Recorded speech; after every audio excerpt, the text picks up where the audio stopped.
नमस्कार, आप देख रहे हैं न्यूज बीन। न्यूज बीन में आपका स्वागत है और आज हम बात करेंगे चुनावी समर।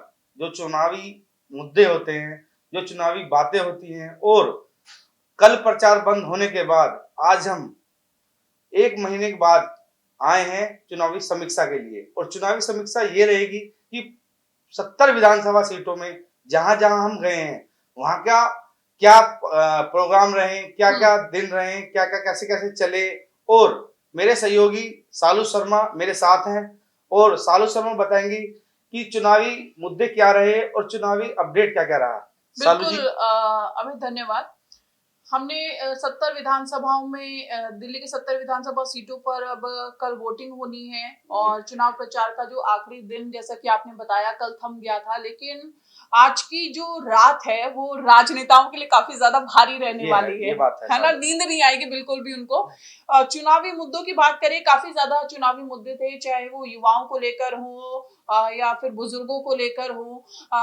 तरह तरह के मुद्दे हमें देखने को मिले। और जो फ्री रेवड़ियां की बात चल रही थी कि फ्री रेवड़ियां अरविंद केजरीवाल बांटने में लगे हुए हैं, हर चीज जो होड़ मची हुई है, चाहे वो बीजेपी हो, आम आदमी पार्टी हो या फिर कांग्रेस हो, तीनों ने अपने मैनिफेस्टो जारी किए। और मैनिफेस्टो में क्या हुआ कि हम आपको ये फ्री देंगे, वो फ्री देंगे, मतलब होड़ मची हुई है आपस में कि ये लो जी, फ्री में सब चीज ले लो। लेकिन जो मुद्दा था वो अरविंद केजरीवाल का एक जो बयान जो काफी ज्यादा वायरल हुआ था कि यमुना के पानी में पानी को जहर लेकर मिलाया जा रहा है।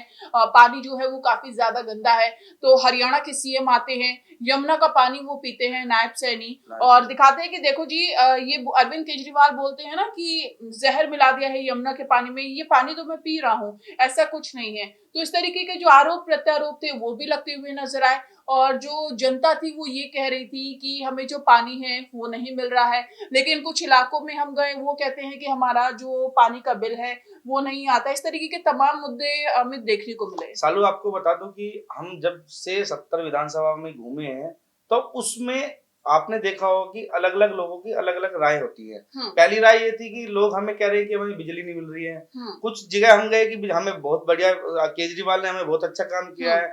कुछ जगह हमने बोला, किस जगह वो गए हैं कि कह रहे हैं कि हमें कुछ नहीं मिलता, सफाई नहीं है, पानी नहीं है, और पानी हम खरीद रहे हैं। तो उसको लेकर क्या कहेंगे सालू?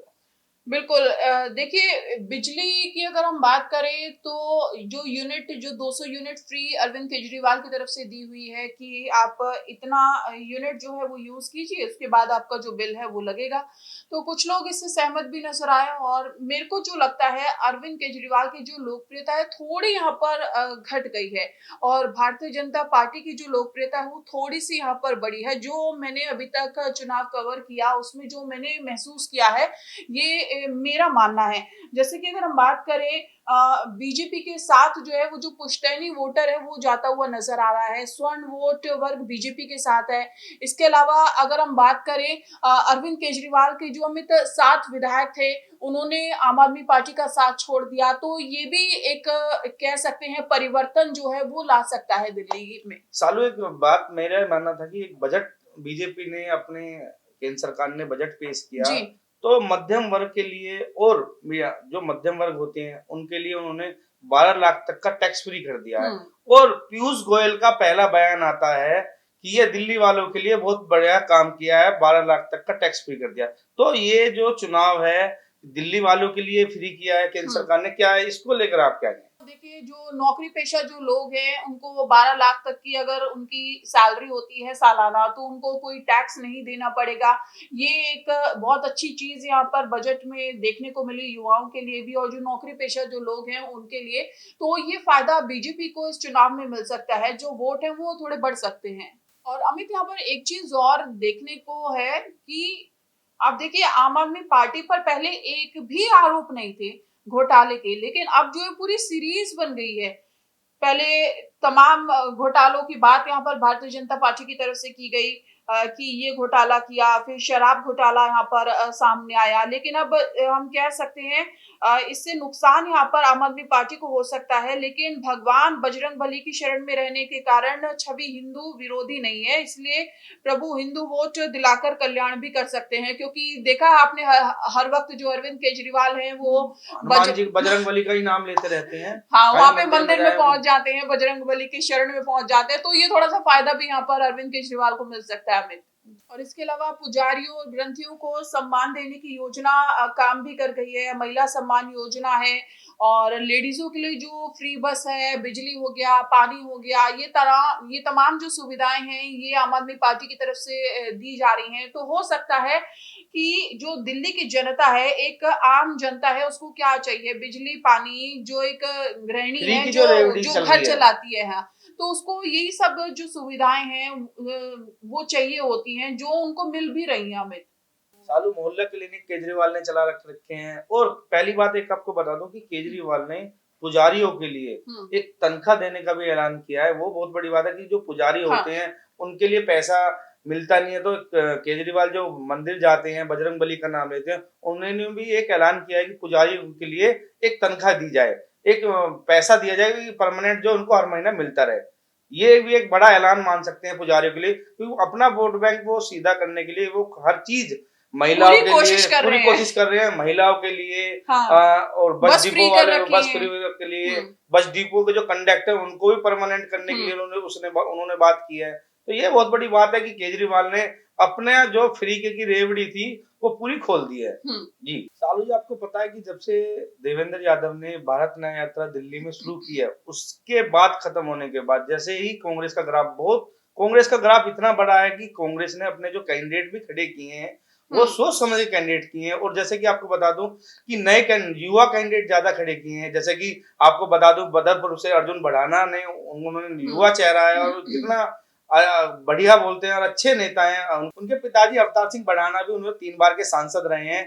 तो कहने का मतलब ये है कि कांग्रेस भी इस दिल्ली में फाइट में जरूर है। बिल्कुल, फाइट में यहाँ पर कांग्रेस भी खड़ी हुई नजर आ रही है, क्योंकि जैसा कि आपने देवेंद्र यादव का जिक्र किया, उन्होंने दिल्ली न्याय यात्रा निकाली थी, वो हमने कवर भी की थी और अच्छा खासा रिस्पांस भी यहाँ पर मिलता हुआ नजर आया था। लेकिन राहुल गांधी को यहाँ पर जो दिल्ली की जनता है वो मिस कर रही थी, उनको लगा कि राहुल गांधी भी इस यात्रा में चलेंगे, हालांकि ऐसा हुआ नहीं। लेकिन तमाम जो बड़े बड़े लीडर्स हैं उन्होंने इस यात्रा को ज्वाइन किया, और जो कांग्रेस जो कमजोर पड़ी थी, जो कांग्रेस के जो कार्यकर्ता सोए हुए थे वो जागे हैं, और काफी मजबूती के साथ इस बार वो मैदान में भी नजर आए। और कांग्रेस पार्टी की तरफ से जो कैंपेनिंग की गई थी, और जैसे कि आपने जिक्र किया, अवतार भड़ाना के जो बेटे अर्जुन भड़ाना है वो खड़े हुए हैं बदरपुर सीट से, और काफी मजबूत यहाँ पर वो कैंडिडेट माने भी जा रहे हैं। लेकिन इससे अगर हम अलग बात करें, जो झुग्गी वाले हैं, बस्ती वाले हैं, उनको लेकर भी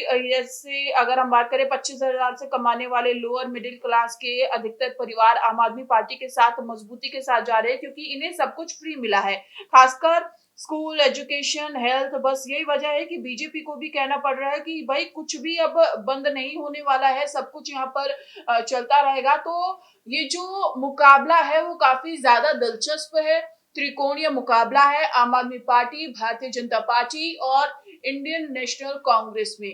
तो देखिए कल का दिन जो है वो काफी ज्यादा अहम होने वाला है। कल 5 तारीख है, कल वोट डाले जाएंगे, 8 तारीख को साफ हो जाएगा दिल्ली में किसकी सरकार बनने जा रही है। लेकिन आखिरी सवाल मैं करना चाहूंगी अमित, आपको क्या लगता है कितनी सीटें आ रही हैं कौन सी पार्टी की? देखो, हमने 70 सीटों का जो सर्वे किया था, हम जो 70 सीटों में घूमे थे, तो केजरीवाल का जो आम आदमी पार्टी की जो आम आदमी पार्टी जो है वो 35 से 40 सीटें ला रही है, और बीजेपी 15 से 20 सीटें ला रही है, और कांग्रेस 5 से 7 सीटों में ला रही है। आपको मैं हमने भी अनुमान लगाए हैं कि बहुत ज्यादा कि कितनी ज्यादा सीटें, क्यों हम भी हर विधानसभा में घूमे, ये हो सकता है, कितनी अनुमान लगाया जा ये रहा है? आपका अनुमान है। तो देखिए मेरा जो अनुमान है, जो मेरा अनुमान कहता है वो ये है कि भारतीय जनता पार्टी जो है वो 25 से 27 सीटें और आम आदमी पार्टी जो है वो 42 से 47 सीटें ला सकती है अमित।